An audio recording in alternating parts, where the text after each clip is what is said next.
प्यारे बच्चों, मेरा आप सभी को प्यार भरा नमस्कार। तो इस चैनल पर काफ़ी दिनों से इंग्लिश वोकेबलरी की वीडियो नहीं डाल रहा था मैं, तो आज ये नेक्स्ट वीडियो है और उसी पुराने अंदाज में 4 वर्ड, और उन 4 वर्ड की हेल्प से आपको 20 से भी ज़्यादा वर्ड याद करने को मिलेंगे। अच्छे शब्द हैं। पहला शब्द है कंट्राइट। कंट्राइट का मतलब, ये एडजेक्टिव है, इसका मतलब होता है पेनिटेंट। पेनिटेंट का मतलब होता है पछतावा, मतलब पश्चाताप करना, पछतावा करना। दूसरा मीनिंग है ईगर टू बी फॉरगिवन, मतलब अगर मैंने कोई गलती कर दी, कोई मिस्टेक कर दी, तो मैं उस मिस्टेक पर अगर ये मानूं व्यक्ति के सामने या ऊपर वाले भगवान के सामने कि मैंने कोई गलती की है, तो उसको हम क्या कहते हैं? कंट्राइट। अपने कहे या किए के प्रति लज्जित होना या पश्चाताप करना। सिनोनिम है इसका रिमोर्सफुल। यूज देखो, I forgive him as soon as I saw the contrite expression on his face. मैंने उसको माफ कर दिया जैसे ही मैंने कंट्राइट एक्सप्रेशन उसके चेहरे पर देखे। कंट्राइट का मीनिंग मैं आपको बता चुका हूं। इसका ओरिजिन है लैटिन में कन, वही हमेशा की तरह, टुगेदर, और टेरेयर। टेरेयर का मतलब होता है टू रब। टू रब का मतलब होता है पहुंचना। कहने का मतलब जो हुआ उसको भूल जाओ, ये कहना चाह रहा है वो व्यक्ति। लैटिन का दूसरा वर्ड है कॉन्टेरेयर।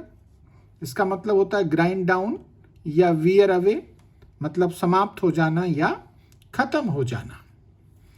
इसी से मिलता जुलता एक वर्ड है ट्राइट।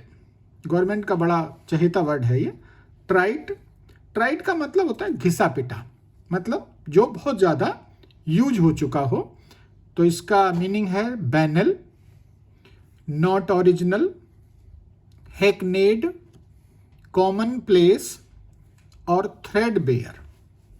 सबका मतलब है जिसका ज़्यादा प्रयोग हुआ हो या जो आम जनता की पहुंच तक हो, उसका मतलब है ट्राइट।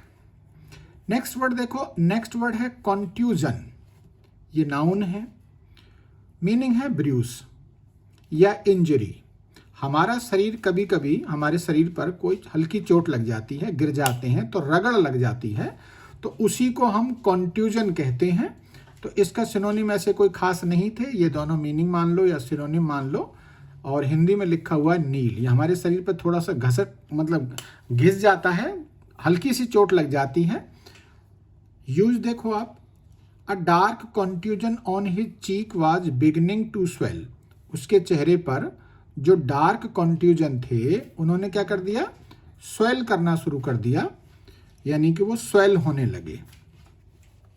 इसका ओरिजिन है कॉन्ट्यूजन का, कौन मतलब टुगेदर, और टुंडेयर मतलब टू बीट या थंप। दोनों का मतलब होता है मारना।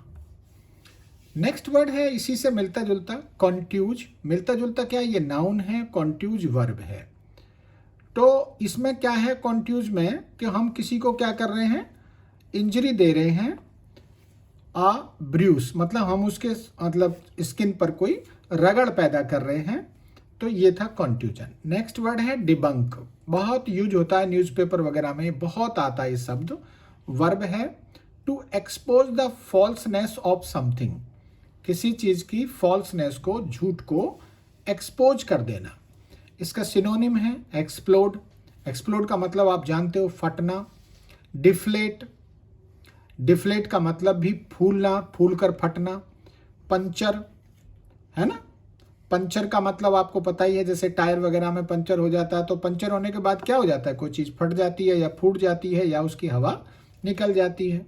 एग्जाम्पल देखो, she debunks all the usual rubbish about acting.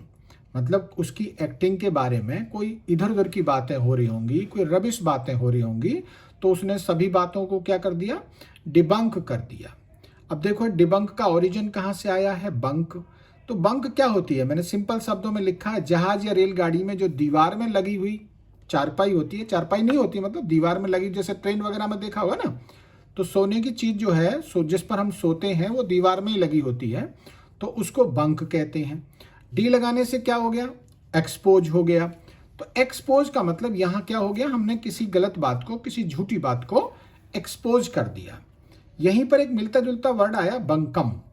बंकम का मतलब होता है दैट इज बंक। ये दैट इज बंक का मतलब होता है दैट इज नॉनसेंस, यानी कि वो बेकार की बात है।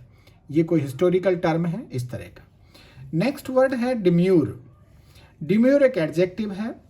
डिम्यूर कहते हैं किसी शर्मीले आदमी को, खासतौर से कोई लड़की वगैरह जो होती है शर्मीली, उसे हम डिम्यूर कहते हैं। अब देखो इसका मीनिंग है क्वाइट। क्वाइट का मतलब होता है चुप रहने वाला। मोडेस्ट का मतलब लज्जावान। रिजर्व्ड का मतलब जो लोगों से कम बातचीत करता हो। सिनोनिम देख लो इसके, मोडेस्ट ऊपर भी आया हुआ है, नीचे है सोबर। सोबर सिंपल आदमी को ही कहते हैं। कॉय मीन्स शर्मीला होता है। बासफुल मीन्स भी शर्मीला होता है। शाई मीन्स भी शर्मीला होता है। और शीपिस मतलब भी शर्मीला होता है। देखो यहाँ पर एक वर्ड आ रहा शीप। शीप क्या होती है? भेड़। आप कभी देखना, कभी जब हम थोड़ा सा खिसियाना सा हमारा चेहरा होता है और तब हम हंसते हैं तो हमारी जो स्माइल होती है उस स्माइल को भी हम क्या कहते हैं? शीपिस स्माइल। ओरिजिन देखो, ओरिजिन फ्रेंच से है और लैटिन से है। तो ये है डिमोरर। डिमोरर का मतलब होता है रिमेन। या दूसरा एक वर्ड है मर। मर का मतलब होता है ग्रेव। ग्रेव के मैंने आपको दो मीनिंग बता रखे हैं। ग्रेव एक तो कब्र होती है और एक ग्रेव का मतलब होता है गंभीर। दूसरा लैटिन का वर्ड है मैट्यूरस। मैट्यूरस का मतलब होता है राइप और मैच्योर, यानी कि जो पक गया हो, जो मैच्योर हो गया हो। तो उम्मीद है मुझे सारे शब्द समझ में आए होंगे। बार बार देखने से मैं दावे के साथ कह सकता हूं ये वर्ड याद होंगे। बहुत काम के शब्द हैं। वीडियो देखने के लिए बहुत बहुत धन्यवाद।